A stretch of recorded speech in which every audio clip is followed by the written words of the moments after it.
लगातार 1 वर्ष से अधिक समय हो गया है समण संघ की बात कर रहे हैं यहाँ पर। तो समण संघ में यह बताया जाता है कि हमें संघ में आना क्यों, संघ की आवश्यकता क्या है, संघ में आने से क्या फायदा है, क्या नुकसान है। हमारे महापुरुषों ने, गौतम बुद्ध हुए हैं,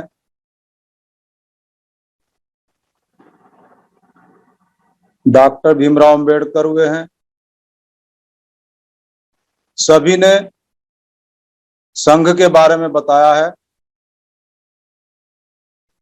और संघ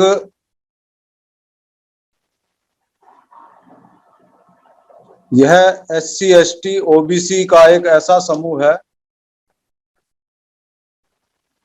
जिसमें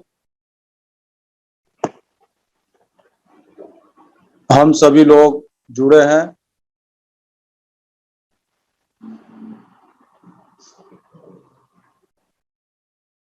लेकिन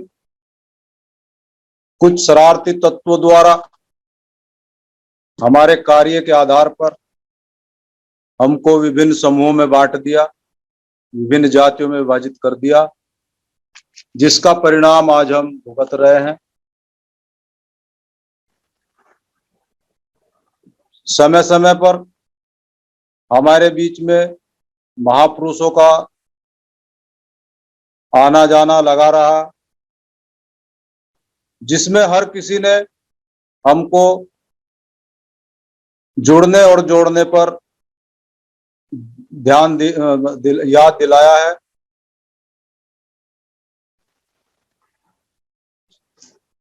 बाबा साहब डॉक्टर भीमराव अंबेडकर जी ने भारत का संविधान लिखते समय 6,743 जातियों को 3 कैटेगरी में बांट कर गए, SC ST OBC। लेकिन उनके जाने के बाद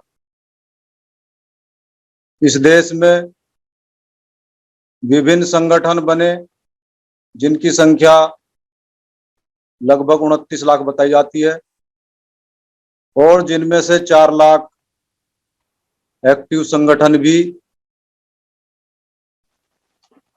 माने जाते हैं। यदि एक संगठन में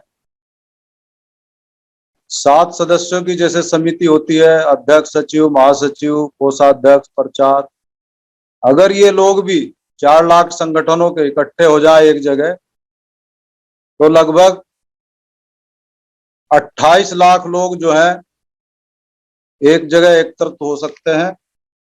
लेकिन ऐसा आज तक नहीं हो पाया है, क्योंकि कहीं ना कहीं जो है विचारों में भेद है और हम अपने मन मुताबिक जो है संगठनों को चला रहे हैं, जिस कारण जिस उद्देश्य के लिए संगठन बनाए गए थे वो उद्देश्य ना पूरे होकर केवल अपने हित साधने में हम लोग लगे रहे। लेकिन हमारे ही बीच से कुछ लोगों द्वारा, जो हमारे पुराने समय से चला आ रहा संघ, जिसको हम आज समण संघ की संज्ञा दे रहे हैं, उसको पुनः जीवित किया गया। और लगातार 1 साल से हम 5 मई 2021 से इस जूम मीटिंग के माध्यम से लोगों में जन जागरण का कार्य कर रहे हैं। कुछ लोग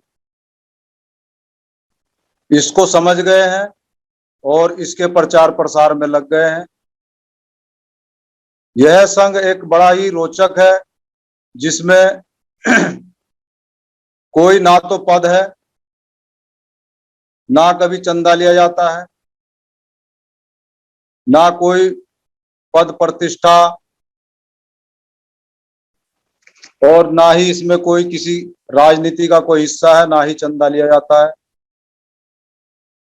और जो इस संघ के कॉन्सेप्ट को समझ लेता है, बस एक लास्ट जो उसका प्रमोशन है वो प्रवक्ता कहते हैं उसको, या प्रचारक कहते हैं। जैसे एक क्लास टीचर या एक जो है प्रवक्ता क्लास में लेक्चर देता है और वो किसी विषय के बारे में बच्चों को जो है समझाता है, उसी तरह से ये लगातार हम लोगों का प्रयास चल रहा है कि हम पूरे देश विदेशों में जहां भी हमारे समण भाई हैं उन सबको इस संघ में लाया जाए, और जो हमारे बाबा साहब ने जो हमें संवैधानिक अधिकार दिए थे हम उनको बचा पाए। क्योंकि 70-72 सालों में जो अधिकार हमको दे गए थे बाबा साहब, वो संगठनों के माध्यम से नहीं बच पाए, और आज उनका परिणाम है कि हमारी पढ़ाई और हमारी नौकरी सब जो है दांव पर है। तो हमको पुनः इस जन जागरण के माध्यम से, इस समण संघ के माध्यम से हर अपने परिवार, रिश्तेदार, अपने यारों दोस्तों को संघ की बात को बताना है और इस संघ को जो है बढ़ाते हुए चलना है। यदि हम इस संघ को नहीं फैला पाए तो आगे आने वाला भविष्य हम लोगों का बहुत ही खराब होगा। विगत वर्षों में कुछ घटनाएं ऐसी हुई हैं, एक दो घटनाओं का मैं जिक्र करता हूं इसमें। 1991 में जब से हमारे प्राइमरी शिक्षा में मिड डे मील लागू हुआ है, तब से हम समणों की शिक्षा जो है वो अलग हो गई है, जिसका परिणाम आज देख रहे हैं। क्योंकि जो हमारे टीचर लोग हैं उनको अन्य कामों में और जो खाने पीने का हिसाब किताब है उसमें लगाया जाता है, और बच्चे हमारे नहीं पढ़ पा रहे हैं। हमने इस और कभी ध्यान ही नहीं दिया है, ना हमारे अभिभावकों ने, ना हमने ध्यान दिया, और ना हमारे जिनको हम अपने प्रतिनिधि मानते थे उन्होंने कभी ध्यान दिया। उसके बाद वर्ष 2006 में पुनः एक घटना होती है, जिसमें जो हमारी क्लास 4th की जो, क्योंकि पूर्व में हम लोग बहुत कम पढ़े लिखे होते थे तो क्लास 4th में भर्ती हो जाया करती थी, वो हमारी भर्तियां बंद करती।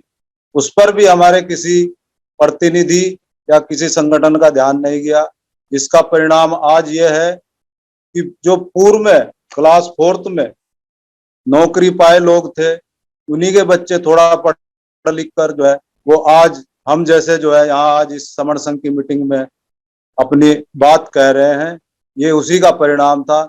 लेकिन आज वह भी द्वार जो है हमारे लिए बंद हो गया। तो इसलिए हम लोगों को इस समण संघ में जन जन तक पहुंचाना है, और हर घर से ये हमें कमिटमेंट करना है कि हम जब तक समण संघ में नहीं आएंगे तब तक हम जीत नहीं पाएंगे। तो इसका जो मेन उद्देश्य है जुड़ना है और जोड़ना है। हमें पहले अपने परिवार को जोड़ना है, फिर हमें यार अपने रिश्तेदार यारों दोस्तों को जोड़ना है, और जोड़ते जोड़ते जानना है 1+10 का फार्मूला अपनाते हुए। क्योंकि यदि एक ही आदमी सारे लोगों को जोड़ेगा तो वो संभव नहीं है, इसलिए 1+10 का फार्मूला इसमें एक सिंपल दिया गया है कि भाई एक व्यक्ति 10 लोगों को जोड़े तो फिर वो 10 लोग जो है एक 10-10 लोगों को जोड़े, तो जो है ये कारवां बढ़ता चला जाएगा। और जैसे जैसे विचारों में समरूपता आती जाएगी, ये संघ भी जो है खूब फलता फूलता जाएगा। और जिस दिन हम 120 करोड़ लोग इकट्ठे हो जाएंगे, उस दिन हमारा ये संविधान भी बच जाएगा और हमारे अधिकार भी सारे सुरक्षित हो जाएंगे। तो इन्हीं बातों के साथ मैं अपने बात को विराम देता हूँ। जय भीम, जय संविधान।